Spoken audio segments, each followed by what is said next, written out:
Halo, saya Rinda Rizkia dengan rekan saya Afidatun Nafi'ah akan menjelaskan tentang model evaluasi pembelajaran berbasis non-tes. Jadi, teman-teman, untuk model evaluasi pembelajaran berbasis non-tes ini terdiri dari 5 teknik. Yang pertama, teknik evaluasi performance, yang kedua, praktis, yang ketiga, proyek, yang keempat, portofolio, yang kelima, presentasi. Yang pertama, teknik evaluasi performance, yakni proses mengumpulkan data dengan cara pengamatan yang sistematik untuk membuat penilaian individu. Prinsip-prinsip yang harus diperhatikan dalam mengevaluasi performance ini. Yang pertama, tidak terpisahkan dari proses pembelajaran, yang artinya tidak di luar jangkauan pembelajaran yang sedang dipelajari. Yang kedua, mencerminkan masalah dalam kehidupan sehari-hari, baik di lingkungannya siswa maupun dalam lingkungan sekolah, yang masih berkaitan dengan ranah pendidikan dan pembelajaran yang sedang dipelajari. Yang ketiga, yakni menggunakan metode sesuai dengan esensi pengalaman belajar siswa. Jadi sesuai dengan apa yang sudah dialami oleh siswa itu. Selanjutnya yang keempat, bersifat holistik, yang artinya mencakup dari segala aspek tujuan pembelajaran, yakni pengetahuan, keterampilan, dan sikap. Selanjutnya adalah kriteria dalam menentukan tugas. Yang pertama, representatif atau dapat digeneralisasikan, yaitu tugas yang dibuatkan atau diberikan itu dapat memberi informasi yang mewadai mengenai kompetensi yang dinilai. Yang kedua adalah otentik, yang artinya tugas merefleksikan kehidupan nyata. Yang ketiga, multidomain, yaitu mengukur lebih dari satu aspek pendidikan. Selanjutnya adalah dapat diajarkan, yaitu tugas yang diberikan itu berkaitan dengan materi yang sedang diajarkan. Yang kelima, adil, yaitu sama, tidak memihak dan tidak ada pihak yang dirugikan atau diuntungkan. Yang keenam, visible, yaitu dapat dilaksanakan, harus mempertimbangkan biaya, tempat, waktu, dan fasilitas.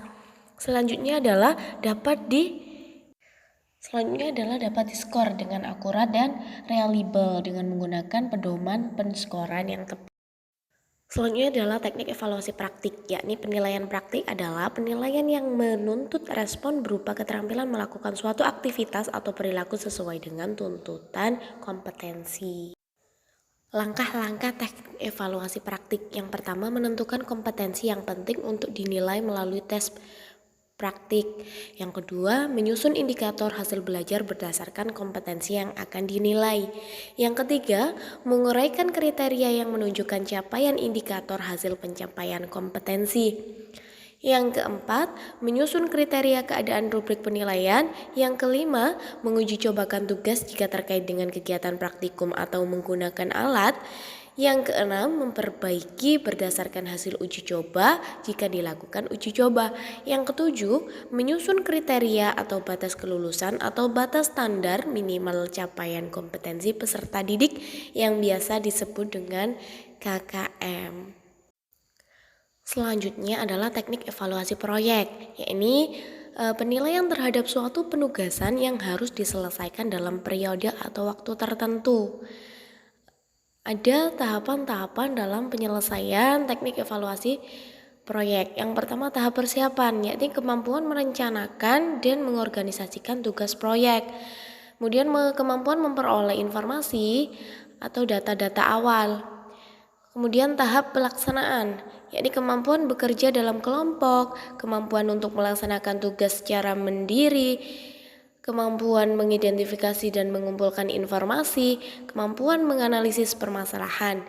Selanjutnya tahap pelaporan, yakni kemampuan menganalisis dan menginterpretasikan data, kemampuan membuat laporan, dan kemampuan menyampaikan hasil. Hal yang perlu dipertimbangkan dalam penilaian proyek. Yang pertama, kemampuan pengelolaan kemampuan peserta didik dalam memilih topik dan mencari informasi, serta dalam mengelola waktu, pengumpulan data, dan penulisan laporan. Relevansi kesesuaian dengan mata pelajaran. Dalam hal ini mempertimbangkan tahap pengetahuan, keterampilan, dan pemahaman dalam pembelajaran. Kemudian keaslian proyek yang dilakukan peserta didik harus merupakan hasil karyanya dengan mempertimbangkan kontribusi guru pada proyek peserta didik. Selanjutnya adalah teknik evaluasi portofolio, yakni penilaian berkelanjutan yang didasarkan pada kumpulan informasi yang menunjukkan perkembangan kemampuan peserta didik dalam satu periode tertentu.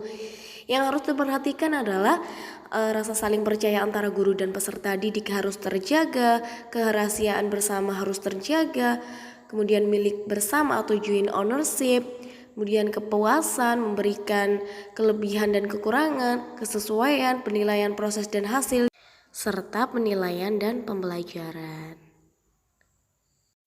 Selanjutnya langkah-langkah teknik evaluasi portofolio.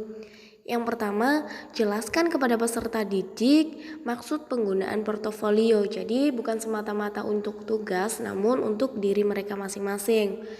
Kemudian tentukan bersama peserta didik sampel-sampel portofolio apa saja yang akan dibuat.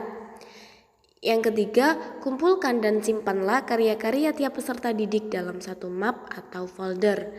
Selanjutnya, berilah tanggal pembuatan pada setiap bahan informasi perkembangan peserta didik sehingga dapat terlihat perbedaan kualitas dari waktu ke waktu. Kemudian tentukan kriteria penilaian sampel-sampel portofolio dan mintalah peserta didik menilai karyanya secara berkesinambungan. Setelah itu, karya dinilai dan ternyata nilainya belum memuaskan, kembalikan dan bila perlu jadwalkan pertemuan untuk membahas portofolio dengan orang tua siswa. Selanjutnya, teknik evaluasi presentasi, yakni presentasi adalah suatu kegiatan berbicara di hadapan banyak hadirin atau salah satu bentuk komunikasi. Kriteria-kriteria yang harus diperhatikan ada dua nih, materi presentasi dan cara penyampaian presentasi. Yang pertama, materi presentasi. Desain slide tidak banyak menggunakan kalimat atau gambar. Kemudian, urutan slide mulai slide pertama hingga akhir berisi rangkaian gagasan yang sistematis. Kemudian, ukuran huruf menggunakan jenis font yang sederhana dan jelas. Selanjutnya, kesesuaian gambar dan juga kontras warna agar mudah dalam pemahaman. Selanjutnya adalah cara penyampaian presentasi. Suaranya harus jelas dan dapat dipahami dan didengar oleh audiens. Kemudian kepercayaan diri, ekspresi diri, kelancaran dalam menyampaikan informasi, efektivitas waktu, proses tanya jawab, dan kinerja keseluruhan dari proses tanya jawab, kemudian respon audiens dan kegiatan berdiskusi. Cara evaluasi presentasi ini ada 3. Yang pertama, meminta umpan balik atau tanggapan dari audiens dengan memberikan kuesioner, pertanyaan. Yang kedua, meminta masukan dari rekan kerja atau anggota. Kita berdiskusi bersama, yang artinya presentasi ini satu tim, sehingga kita memerlukan masukan dari rekan kerja atau anggota. Yang selanjutnya, mendokumentasikan kegiatan presentasi. Jadi dari proses presentasi tersebut ada yang merekam, kemudian mencatat siapa saja yang aktif bertanya, menjawab, merespon, menanggapi, memberikan kritik dan saran. Terima kasih. Apabila ada pertanyaan bisa langsung ditanyakan di kolom komentar. Jangan lupa like, komen, dan subscribe.